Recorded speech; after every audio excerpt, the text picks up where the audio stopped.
Dear student, कैसे हैं आप लोग। उम्मीद करते हैं कि आप लोग अच्छे होंगे, स्वस्थ होंगे और बेहतर तरीके से अपनी पढ़ाई कर रहे होंगे। तो आज का क्लास बहुत ही इंटरेस्टिंग होने वाला है और एक बहुत ही बड़ी समस्या का होने वाला है समाधान। क्योंकि देखिए, जैसा कि आपको बोर्ड पे लिखा हुआ कुछ कंपाउंड्स दिख रहे हैं और ऊपर लिखा है कि ऑक्सीकरण संख्या कैसे निकालें। देखिए, बिना ऑक्सीकरण संख्या निकाले केमिस्ट्री का तो हम कोई विचार भी नहीं कर सकते, क्योंकि केमिस्ट्री में होती है रिएक्शंस या कोई कंपाउंड बनाते हैं हम, तो उसका जो मेन आधार है वो है ऑक्सीकरण संख्या, जो कि जैसे देखा जाए वैलेंसी को अगर हम उसके चिन्ह के साथ लिखे तो वही ऑक्सीकरण संख्या हो जाती है। तो भाई, जब जो तत्व आपस में जुड़े हैं तो उनके जुड़ने का जो पावर है वो किसके पास है? ऑक्सीकरण संख्या के पास ही है, बैलेंसी के पास ही है। तो इसलिए आपको ऑक्सीकरण संख्या निकालना बेहद ही जरूरी हो जाता है। जैसे कि आप प्रैक्टिकल एग्जाम देने जाओ तो अगर वो इनऑर्गेनिक से है तो जरूर, अगर आप उसको कोई कंपाउंड दिख गया तो बोलेगा कि भाई इसमें आप इस एलिमेंट्स की ऑक्सीकरण संख्या बताओ, स्टेट बताओ। हाँ, बहुत पूछे जाते हैं। और दिक्कत तो हमें तब आती है कि मान लीजिए कि जो हमारा एस ब्लॉक होता है वो तो कभी नहीं चेंज करता भाई, वो अपने हमेशा एक रूल पे रहता है। फिर हम पी पे चले आते हैं तो पी में भी कुछ एलिमेंट्स हैं, कुछ ग्रुप्स हैं जो कि कभी नहीं चेंज करेंगे, चाहे कुछ भी हो जाए, चाहे इधर से उधर धरती कुछ भी हो जाए, लेकिन वो अपनी ऑक्सीडेशन स्टेट नहीं चेंज करेंगे। बात आती है दिक्कत जो डालता है वो सबसे ज्यादा जो डालता है वही डी ब्लॉक डालता है, क्योंकि डी ब्लॉक का जो तत्व है वो शो करता है परिवर्तनशील संयोजकता। अब तो उसे हम याद भी नहीं कर सकते, कितनी संयोजकता याद करें भाई, और कब वो कौन सी शो कर रहा है ये याद करना बहुत ही मुश्किल, बहुत ही डिफिकल्ट। और अगर हमें याद करना है तो भाई इम्पॉसिबल है कि हम याद कर सकते हैं। उससे हम क्या कर सकते हैं, फाइंड करने का अगर हमें तरीका पता चल रहा है तो कभी भी ऑक्सीकरण संख्या बताने में हम गलती नहीं करेंगे। तो भाई उन लोगों को याद रखना चाहिए जो कि कभी चेंज नहीं होते हैं, लाइफ हो या केमिस्ट्री हो। तो हम यस ब्लॉक के जो तत्व हैं, जो एलिमेंट्स हैं, उनके ऑक्सीकरण संख्या को लर्न कर सकते हैं। और बहुत ही इजी है कि आपके पास एस ब्लॉक में कितने ग्रुप होते हैं? 2। यहां से आप लिखोगे एस ब्लॉक, तो यस ब्लॉक में आपका होता है ग्रुप फर्स्ट एंड होता है ग्रुप सेकंड। तो ग्रुप फर्स्ट में आपके जो तत्व आते हैं उनकी संयोजकता ऑलवेज होगी +1, कभी भी ये चेंज नहीं करेंगे। ये आजकल के लाइफ के ह्यूमंस नहीं है जो कि एक आपके सामने आपके जैसे और दूसरे के सामने दूसरे जैसे हो जाए, ये बिल्कुल वैसा नहीं करते हैं। ये +1 ही रहेंगे, कभी भी चेंज नहीं करते हैं। फिर उसके बाद आ जाओ ग्रुप 2 में, और ये रहेंगे 2 से याद रखिएगा 2, 1 1 2 2, यानी ग्रुप 1 के सभी तत्व 1 शो करेंगे, यानी ग्रुप 2 के सभी तत्व 2 शो करेंगे। एलिमेंट्स की बात करें तो अगर यहाँ पे याद करूँ तो भाई पहले वाले में 7 तत्व है, दूसरे में 6 है, HLINA KRB CSFR, फिर उसके बाद इसमें है BMG CA SR BA RA। और ट्रिक से भी याद रख सकते हैं कि वो है हेलिना की तरफ से फरियाद, फिर उसके बाद इसमें है बेटा मांगे, ब्लैक स्कूटर बापराजी, ये इससे याद रख सकते हो। तो ये सारे ट्रिक हैं। और ट्रिक क्या, अगर आप 13 तक तो याद रख सकते हो तो आपकी वो संयोजकता कभी नहीं चेंज करेंगे। तो सबसे ज्यादा जो यूज किए जाते हैं पोटेशियम हो गया, लिथियम, हाइड्रोजन, लिथियम तो नहीं, पोटेशियम याद कर सकते हो, फिर उसके बाद कैल्शियम, यही सभी यूज किए जाते हैं। तो भाई अगर वो फर्स्ट का है तो हमेशा 1, और अगर वो 2 का है तो हमेशा 2। अगर इसमें एलिमेंट्स देख लें तो इसमें आता है आपका पहले आ जाएगा आपके पास हाइड्रोजन, फिर lithium, potassium, sodium, rubidium, caesium and francium, जिसमें से यूज तो किए जाते हैं 4, हाइड्रोजन, लिथियम ही बहुत रेयरली किया जाता है, पोटेशियम, सोडियम 3 ही मैक्सिमम यूज किए जाते हैं। इसमें आ जाए हम ग्रुप 2 में, तो इसमें आता है आपके पास बेरियम, कैल्शियम, स्ट्रॉन्सियम, मैग्नीशियम छूट गया, magnesium, calcium, strontium, barium, radium, beryllium, magnesium, calcium, strontium, barium, radium, सब ऐसे भाई 2-4 बार पढ़ोगे तो ऐसे याद हो जाएगा, इतना सुंदर सा नाम है, एक सॉन्ग बन जाता है कि ऐसे कितना अच्छा सा लगता है। Barium, magnesium, calcium, strontium, radium, barium, ऐसे याद कर सकते हैं ना, कितना इंटरेस्टिंग लगता है। वैसे ही इसको याद रखें तो हाइड्रोजन, लिथियम, पोटेशियम, ये भी याद हो जाएगा। अब ये नहीं चेंज करते हैं और आ जाता है आपका पी ब्लॉक में। पी ब्लॉक, पी ब्लॉक का भी एक ऐसा वर्ग जो कि कभी भी चेंज नहीं करता है, वो है आपका ग्रुप नंबर 17। अगर इसको नाम दिया जाए तो हैलोजन्स। हैलोजन, हैलोजन हमेशा आपके जो शो करेंगे ये हमेशा -1 शो करेंगे, कभी भी चेंज नहीं करेंगे। और इसमें कौन है आपके पास? Fluorine, chlorine, bromine, iodine and astatine. तो ये भी तो याद करना बहुत easy, fluorine, chlorine, bromine, iodine, astatine, ये भी बहुत अच्छे से याद हो जाएगा। और याद रखना कि ये हमेशा -1 कभी भी चेंज नहीं करेंगे। अब एक जो सबसे ज्यादा एक और होता है जैसे कि ऑक्सीजन। ऑक्सीजन की भी कुछ लिमिटेड कंडीशंस है कि वो मतलब क्या क्या शो कर सकता है, तो उसे हम देख लेते हैं। जैसे ऑक्सीजन हो गया, ऑक्सीजन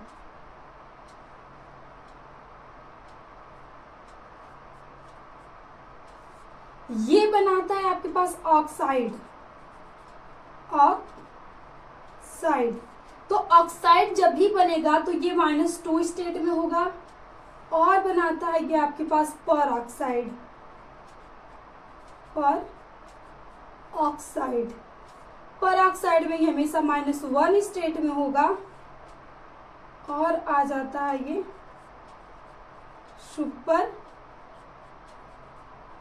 ऑक्साइड। सुपर ऑक्साइड में ये -1/2 हो जाता है। ये इसके पास कंडीशंस होती हैं। हमेशा जब ये ऑक्साइड फॉर्म करता है तो -2 में रहेगा, और सबसे ज्यादा जो ये देखने को मिलता है -2 स्टेट में देखने को मिलता है। फिर पर ऑक्साइड में 1 हो जाता है, और जब सुपर ऑक्साइड ली जाए तो -1/2 हो जाता है। बस इन चीजों को याद रख लो, कभी भी आज के बाद आप ऑक्सीकरण संख्या निकालने में गलती नहीं करोगे। अब इन्हीं का हम सहारा लेके चाहे कोई भी बड़ा कंपाउंड आ जाए, 1 मिनट में हम वहां से आपको निकाल के बता सकते हैं कि ऑक्सीडेशन स्टेट क्या होगी।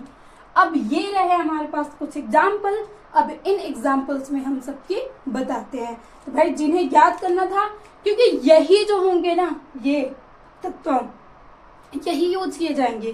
कोई भी कंपाउंड में अगर वो 3 का है तो उसमें से 2 ये होंगे, एक आपका जो अलग होगा जिसकी आपकी निकालनी होगी। 4 है तो उसमें से भी एक ऐसा होगा जो इनमें से नहीं होगा, उसकी आपको निकालनी होगी। बाकी के जो सबसे ज्यादा यूज किए जाते हैं वो यही यूज किए जाते हैं। तो इन्हें बस आपको थोड़ा सा लर्न करना है, और लर्न क्या, ये तो बस एक बार आप देखोगे तो यूं याद हो जाएगा। हो गया ये। अब हम आ जाते हैं, जैसे कि ये लिखा गया है पोटेशियम परमैंगनेट। रेड मेडिसिन से बोलते हैं, लाल दवा भी बोलते हैं। अब अक्सर करके इसमें पूछा जाएगा कि भाई बताओ मैग्नीशियम आपकी किस ऑक्सीजन स्टेट में है, तो आपको फिर एक पे दिक्कत आ जाती है यार, मैग्नीशियम कैसे बताएं, क्या तरीका होगा। लेकिन इस क्लास के बाद ये सारे क्वेश्चंस आपके एकदम हटने वाले हैं। तो देखिए क्या होता है, पोटेशियम अगेन हमें याद रखें कि पहले वर्ग की है, ये तो चेंज करने वाला नहीं है भाई। फिर इसके बाद यहाँ से आ गया ऑक्सीजन, और ऑक्सीजन पोटेशियम परमैंगनेट है यहाँ से, तो 8 लगता है ना, तो ये हमेशा आपके ऑक्साइड फॉर्म में उपस्थित है। जब पर ऑक्साइड होगा तो वहाँ पे लिखा जाएगी पर ऑक्साइड, और जब सुपर ऑक्साइड है तो लिखा जाएगा सुपर ऑक्साइड। तो ये पर और सुपर ये बहुत रेयरली बनते हैं, सिंपली आपके हमेशा कौन से बनते हैं, ऑक्साइड ही फॉर्म होते हैं। ये आपका मैग्नीशियम तथा पोटेशियम का ऑक्साइड ही है। तो अब इसमें देखिए फिर हमें 2 चीजों की पता चल गई, एक की हम आसानी से निकाल सकते हैं। अब यहाँ से बस मैथमेटिकली सॉल्व करना होता है। आपको जिसकी निकालनी है ना उसको x मान लो, आपको इसकी निकालनी है, इसको हमने x मान लिया, हमको नहीं पता है इसकी, लेकिन हमें इसकी तो पता है और इसकी भी पता है। तो आइए हम फार्मूला क्या अप्लाई करते हैं। इस पूरे कंपाउंड पे हमें कोई भी चार्ज नहीं दिख रहा है, यानी लास्ट में हमें चार्ज के बराबर क्या करना होगा, 0 करना होगा। तो अब हम क्या करेंगे, यहाँ से पोटेशियम की +1 है, पता है, लिख लेंगे। फिर यहाँ पे प्लस का चिन्ह लगाएंगे, मैग्नीशियम की नहीं पता है, और ये मैग्नीशियम यहाँ पे एक ही संख्या में, इसलिए हमने केवल x लिखा। अगर 2 होता तो 2x लिखते, अगर 3 रहता तो 3x लिखते। अब ऑक्सीजन की एक की होती है -2, लेकिन है कितना यहाँ पे 4, तो यहाँ लिखेंगे हम -2 गुणे 4। कोई भी चार्ज नहीं है तो इक्वल क्या कर देंगे, 0। अब इसके बाद बस यहाँ से जैसे सॉल्व किया जाता है एक बहुपद, वैसे सॉल्व कर देंगे। ये आपका 1 + x एंड -8 = 0। अब इससे अगर आप घटाओगे तो यह आ जाएगा x - 7 = 0, यानी x बराबर आपके पास यहाँ से आ जाएगा +7। अब देखो कितना आसान तरीके से हमने मैग्नीशियम की ऑक्सीकरण स्टेट बता दी कि यहाँ पे जो मैग्नीशियम है आपका वो +7 ऑक्सीडेशन स्टेट में स्थित है। तो बस ये रूल्स अप्लाई करना है। ये बता रहे ना भाई, यही आपके किंग कौन है, 1, 2 और 17वां गुण और ऑक्सीजन। ये अगर आप याद कर लिए तो भाई किसी के भी निकालने में कोई भी दिक्कत नहीं होने वाली है। देखिए हमने कितने ऐसे तरीके से निकाल लिया मैग्नीशियम का। अब मैग्नीशियम कभी 3, कभी 2, कभी 4 ऐसे शो कर सकता था। अब हमें क्या पता कि यहाँ पे हम कैसे याद करेंगे, यहाँ पे 2 है कि 3 है कि 4 है, याद हो गया। अब देखिए अगर हमें ये अगर कोई अचानक से आके पूछता है तो हम क्या करेंगे, मैं ऐसे दिमाग में कैलकुलेशंस कर लेंगे कि भाई ये पूरा कंपाउंड है जो वो न्यूट्रल है। तो अब आप क्या कर सकते हो कि ऑक्सीजन है आपका 4 है। अब ऑक्सीजन सिंपली -2 शो करेगा, तो 4 में -2 का गुणा कर लो, -8 आ गया। अब ये -8 है, अब बाकी की पूरी स्पीसीज आपकी प्लस ही है, तो -8 को बैलेंस करने के लिए आपको +8 होना चाहिए। तो आप ऐसे देखोगे कि पोटेशियम की तो 1 होती ही है प्लस, तो अब 1 ही ना मिला यहाँ से, तो भाई मैग्नीशियम को हार मान के 7 इलेक्ट्रॉन देने ही पड़ेंगे ऑक्सीजन को। जब ये आपके पास 8 लेने को तैयार है तो चलो 1 तो दे दिया सोडियम, और बाकी के जो बचे हैं वो आ जाएंगे भाई मैग्नीशियम, तो जिसे लेंगे हम। पोटेशियम तो कहता है कि भाई मैं 1 से अधिक नहीं दे सकता, मैग्नीशियम के पास जाओ उससे जितने ले लो, तो ये आपका दे देता। तो इस तरीके से माइंड में कैलकुलेशन कर सकते हैं, और ये हो गया। अगर आपको पेन कॉपी मिल जाए तो इस तरीके से कैलकुलेशन करके बता सकते हो कि कोई भी कंपाउंड न्यूट्रल होता है। तो हमने यहाँ पे 0 कर लिया। अब हमारे पास यहाँ पे दूसरा आ गया, इससे पूछा जाए कि क्रोमियम की ऑक्सीडेशन स्टेट बताओ। अगेन वही रूल अप्लाई करेंगे। हमें पोटेशियम की पता है, ऑक्सीजन की पता है, अब अप्लाई कीजिए। आपको जो पोटेशियम है वो है +2 एंड प्लस ये x, लेकिन ये है कितनी इसकी संख्या 2, तो हमें यहाँ पे रखना होगा 2x एंड प्लस -2 गुणे 7। कोई भी चार्ज इस कंपाउंड पे नहीं है, यहाँ पे हम 0 कर लेंगे। अब ये हो गया आपका +2 + 2x एंड ये हो जाएगा -40 = 0। अब इसमें से ये जब घटाओगे तो ये हो जाएगा 2x - 12 = 0। अब यहाँ से x को रहने दो, ये 12 उधर जाके प्लस हो जाएगा और ये इधर मल्टीप्लाई में है तो ये डिवाइड में चला जाएगा। अब इसको कट कर दोगे तो आ जाएगा आपके पास +6, यानी कि यहाँ पे जो क्रोमियम है उसकी ऑक्सीजन स्टेट +6 है, ये +6 लेके उपस्थित है। ठीक है, अब अगर माइंड में आपको बताना है ऑक्सीजन की, याद रहेगा कि ये -2 होता है लेकिन है कितना 7, तो -14 हो गया। भाई अगर ये -14 हो गया तो अब इधर वाले पूरी स्पीसीज को +14 होना चाहिए, तभी ये कंपाउंड बना होगा। तो अगेन आएंगे पोटेशियम, तो कहता है चल निकल, मैं तो 2 से अधिक देने वाला नहीं हूँ, तो इसने 2 दे दिया। अब हमने 2 ले लिया, अभी हमें जरूरत कितने की है 12 की है, तो अब हमारे इसके पास, तो ये कहा अब इसकी संख्या तो 2 है, तो अब हमें 12 चाहिए, तो दोनों आधा आधा दे देंगे, यानी 1 की आपकी हो जाएगी +6। और जब 1 की हम +6 रखेंगे तो +6 का 2 में गुणा कर देंगे तो 12, और ये हो गया 1 का 2 में गुणा करेंगे तो 2, तो 12 2 जोड़ देंगे तो 14, तो +14 -14 को रिजेक्ट कर देगा और आपका कंपाउंड बनके तैयार हो जाएगा। और ये रहा तरीका निकालने का बेस्ट तरीका। हो गया फाइंड आउट। अब आ जाते हैं इस वाले पे। हम और अक्सर करिए भाई, अगर हम क्लास 12th में है, कोऑर्डिनेशन पढ़ है, तो वहाँ पे तो बिना ऑक्सीकरण संख्या निकाले हमारा गुजारा नहीं होने वाला है। अब इसमें आ जाओ, ये है कोबाल्ट और फ्लोरीन। फ्लोरीन की संख्या 6 है, कोबाल्ट है, लेकिन इस कंपाउंड पे एक दिक्कत है कि इसमें चार्ज है। तो भाई चार्ज को हमें इक्वल कर देना है ना वहां से, अगर नहीं है तो उसको हम 0 कर देंगे, माइनस है तो माइनस, प्लस है तो प्लस। अब आ जाओ, कोबाल्ट की नहीं पता, एक्स मान लो। अगेन आ गया फ्लोरीन। अब ये मत कहना फ्लोरीन की नहीं पता है, अभी तो हमने पढ़ा है, इनके अलावा किसी का यूज नहीं करने वाले हैं, इसलिए इनको बहुत अच्छे से देख लो। तो फ्लोरीन की अगेन -1 ही होती है, लेकिन इसकी संख्या तो है 6, तो यहाँ पे आप लिखोगे प्लस एन -1 गुणे 6 इक्वल टू चार्ज कितना है -3। अब यक्स ये हो जाएगा -6 और इक्वल टू -3 यक्स। अब ये जाएगा तो इधर पॉजिटिव बन जाएगा, तो यानी -3 + 6, और जब सॉल्व करोगे तो आपके पास आ जाएगा +3, और यही हो जाएगी आपके पास कोबाल्ट की ऑक्सीकरण स्टेट। तो जब भी आपको लिखना होगा तो +3 इसकी ऑक्सीजन स्टेट हो गई। कितना सिंपल तरीका था निकालने का। अगर उस तरह की से हम याद रखने जाए तो भाई गलत के अलावा सही तो हम बहुत कम कंडीशन है कि भाई 1-2% है कि शायद अगर हम याद रख सके तो, और वहां पे सही बताने की जो संभावना है वो केवल 1% है, लेकिन ये तरीका आपके पास है तो कभी भी गलती नहीं होगी। अब आ जाओ, ये रहा हमारे पास, इसमें पूछा जा रहा है अगेन बताओ मैग्नीशियम की। तो क्या हम यहाँ से याद रख सकते हैं कि एक बार निकाले थे तो मैग्नीशियम आपका आया था 7, तो यहाँ पे हम बोल देंगे 7 है, फिर 0 लेके आ सकते हो। या तो अगर एग्जामिनर पूछ रहा है तो भाई फिर आप पे गुस्सा होने के अलावा और कोई चारा नहीं बचेगा उसके पास। अब देखो मैग्नीशियम नहीं पता, एक्स मान लो, प्लस और कौन से तत्व हैं, कार्बन और नाइट्रोजन है, लेकिन वो एक साथ प्रयोग किए गए हैं।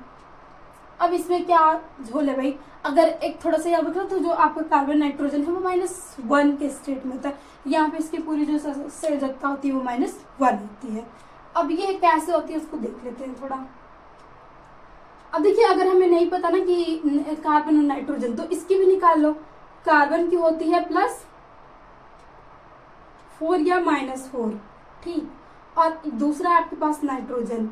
तो एक चीज याद रखना, पूरे पीरियोडिक टेबल में सबसे अगर जो ऋण विद्युतीय तत्व है सबसे अधिक है तो वो है आपके पास FON।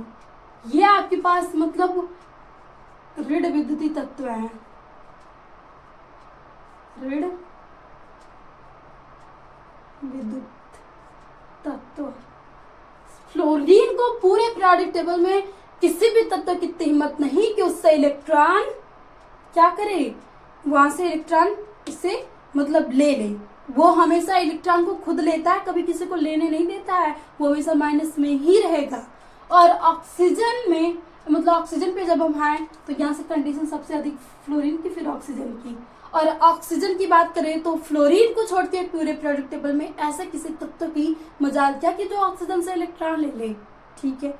अब नाइट्रोजन, तो नाइट्रोजन फ्लोरीन और ऑक्सीजन को छोड़ के अब बाकी के अदर किसी कंपाउंड को कभी मतलब एलिमेंट्स को कभी भी इलेक्ट्रॉन नहीं देगा तो वो या तो फ्लोरीन को दे सकता है या तो ऑक्सीजन को, और ऑक्सीजन या तो फ्लोरीन को दे सकता है। और फ्लोरीन तो भाई सबका बाप है कि किसी को नहीं देगा, हमेशा लेके रहेगा। तो ये आपको याद रखना है FON, FON। तो भाई जब यहाँ पे हमें याद है कि अब ये कार्बन आ गया, ना तो ये ऑक्सीजन है ना तो फ्लोरीन है, तो अब कार्बन को आपको निगेटिव होना पड़ेगा, इसको इलेक्ट्रॉन देना पड़ेगा यहाँ पे। अब देखिए जो अब कार्बन है ये अब इलेक्ट्रॉन लेगा नहीं, नाइट्रोजन को दे देगा।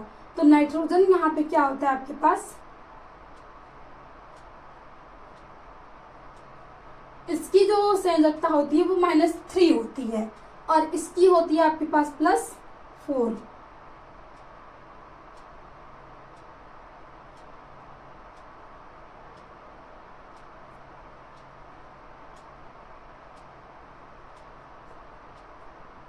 ये हो गया, इक्वल टू आप क्या कर दोगे, 0 कर दोगे यहाँ से।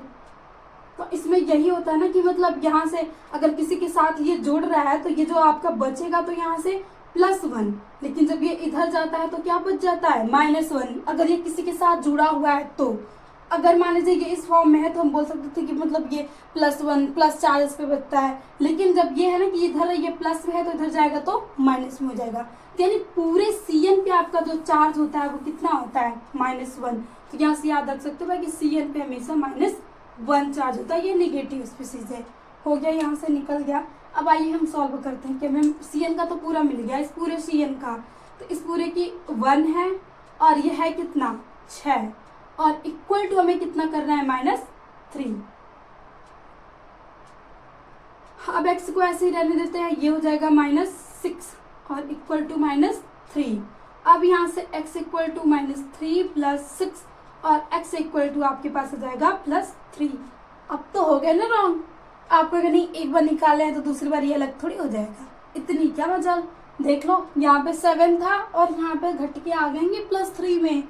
तो इसीलिए डी ब्लॉक के तत्व कभी एक स्टेज पे नहीं रहते हैं, कभी 1, कभी 2, कभी 3, कभी 4, ये अलग अलग शो करते ही रहते हैं। तो इन्हें याद नहीं, ये तरीका होना चाहिए निकालने का। हो गया। अब आ जाओ इसके पास, ये है आपके पास टाइटेनियम और ये आपके पास एक्वा और ये है कितना 6 और इस पूरे कंपाउंड पे चार्ज कितने हैं +3। अब हमें टाइटेनियम अगेन डी ब्लॉक का है तो अभी से हम ये तो याद नहीं रख सकते भाई, आ गया फिर ये सर डी ब्लॉक। तो अब इसके लिए हम क्या करेंगे, कहेंगे भाई x मान लेते हैं। x तो हम हमेशा मान लेते हैं, कुछ भी नहीं माना तो x तो हमारे पास है ही मानने के लिए, मान लिए। अब आगे प्लस लगा लेंगे।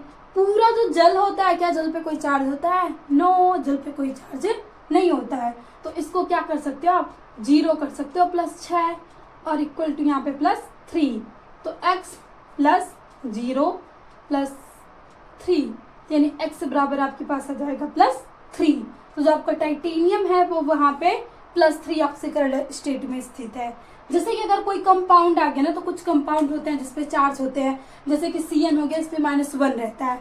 आपके पास जल हो गया, इस पे कोई चार्ज नहीं होता, भाई जल न्यूट्रल है, क्योंकि यहाँ पे जो जल है हाइड्रोजन ऑक्साइड है ना ये।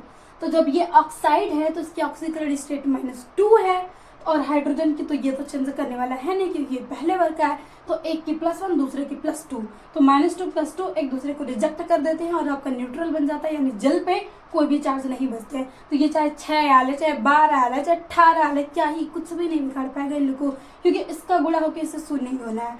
स्टेज जो आपकी ऑक्सीकरण बताएगी तो ये संख्या बता सकती है ये कितनी होगी। तो यहाँ पे +3 लिखा गया तो ये +3 हो गया। अब आ जाओ ये H4P2O7। अब इसमें तो आपको नहीं दिख रहा डी ब्लॉक, अब इसमें क्यों पूछा जा रहा है भाई?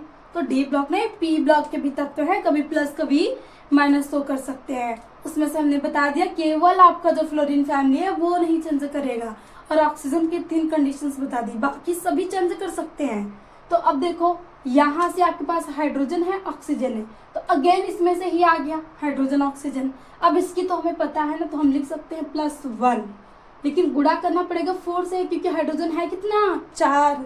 अब हमें फास्फोरस की नहीं पता तो मानेंगे प्लस, लेकिन इसकी संख्या है 2 तो हम मानेंगे 2 2x एंड अगेन प्लस, और ऑक्सीजन की -2 गुणे क्या कर लेंगे 7, और पूरे के बराबर हम 0 कर लेंगे कि क्योंकि कोई भी चार्ज नहीं है इस पे। ठीक है, अब ये करेंगे प्लस ये हो जाएगा आपके पास 4 + 2x एंड उसके बाद ये हो जाएगा -14 और इक्वल टू 0।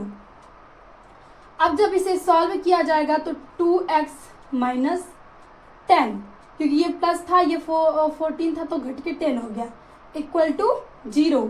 अब 2x ये उधर जाएगा तो 10 हो जाएगा, x बराबर 10/2, यानी आपका जो x आ जाएगा वो माना जाएगा 5, यानी जो आपका फास्फोरस है वो यहाँ पे 5 ऑक्सीकरण स्टेट में स्थित है। अब हम ये भी नहीं कह सकते कि 5 ही शो करेगा, ये कभी 3 भी शो कर सकता है, कभी 4 भी शो कर सकता है, और कभी -2 भी शो कर सकता है। तो अब माइनस क्यों नहीं शो किया? आगे ऑक्सीजन बैठा है और ऑक्सीजन को फ्लोरीन को छोड़ के कोई भी उसको पॉजिटिव नहीं कर सकता कि आके उसको पॉजिटिव से इलेक्ट्रॉन ले ले। ना तो इतनी आपके पास फास्फोरस के पास पावर थी, ना तो हाइड्रोजन के पास पावर थी। तो ये कहा गया भाई चल हम तुझे इलेक्ट्रॉन दे ही देते हैं। तो ये इसको 14 चाहिए थे, तो 4 तो ऑक्सीजन दे रहा था, अब बाकी का जो बचेगा वो फास्फोरस को हार मान के देना ही है। तो बाकी एक ने 5 दिया, दूसरे ने 5 दिया, तो 5 5 10 और 4 मिलके 14 हो गए। और 14 इलेक्ट्रॉन दे के उसकी भूख को शांत करके न्यूट्रल कंपाउंड बना लिए। क्योंकि जब इसे चार्ज होते हैं ना तो ये एकदम भूखा होता है। जैसे कि अगर आपको भूख लगती है तो इधर दौड़ते हो, मम्मी का चक्कर लगाते हो, खाना मिले खाना मिले, तो ऐसा ये भी है। अगर इन पे चार्ज रहा तो एक जगह स्टेबल नहीं होने वाले, घूमते रहेंगे, कोई मिले कि हम उससे इलेक्ट्रॉन लें क्या तो दे और हम हो जाए न्यूट्रल। तो ये इस तरीके का होता है।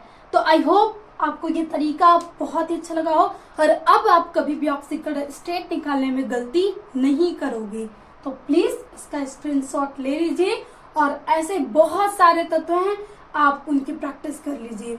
और आप कमेंट्स बॉक्स में इन यहाँ पे लिखा जा रहा है कुछ कंपाउंड जैसे कि H2SO4 आज का क्वेश्चंस है, टुडे क्वेश्चंस। आप इसमें से सल्फर की ऑक्सीडेटिव स्टेट बता के कमेंट्स बॉक्स में जरूर दोगे। अगर आपको ये तरीका अच्छा लगा तो आप सल्फर की ऑक्सीकरण, सभी स्टूडेंट्स कमेंट्स बॉक्स में सल्फर की ऑक्सीडेशन स्टेट जरूर कमेंट करेंगे। तो यहीं पे करते हैं सेशंस का एंड और ऑलवेज आपसे यही कहते हैं कि आप अच्छे से पढ़ाई भी मस्ती भी सबको बैलेंस में बना के चलें। ना तो ज़्यादा मस्ती करते रहेंगे ना तो फिर आगे की लाइफ आपकी मस्ती लेती रहेगी। तो इसीलिए हमेशा अच्छे तरीके से पढ़ाई करते रहें, क्योंकि एक पढ़ाई है, जितना ज़्यादा इसमें इन्वेस्टमेंट करोगे उतनी ज़्यादा आपको देखी जाएगी। तो अगेन थैंक यू, मिलते हैं नेक्स्ट सेशन में नेक्स्ट वीडियो के साथ। Again thank you.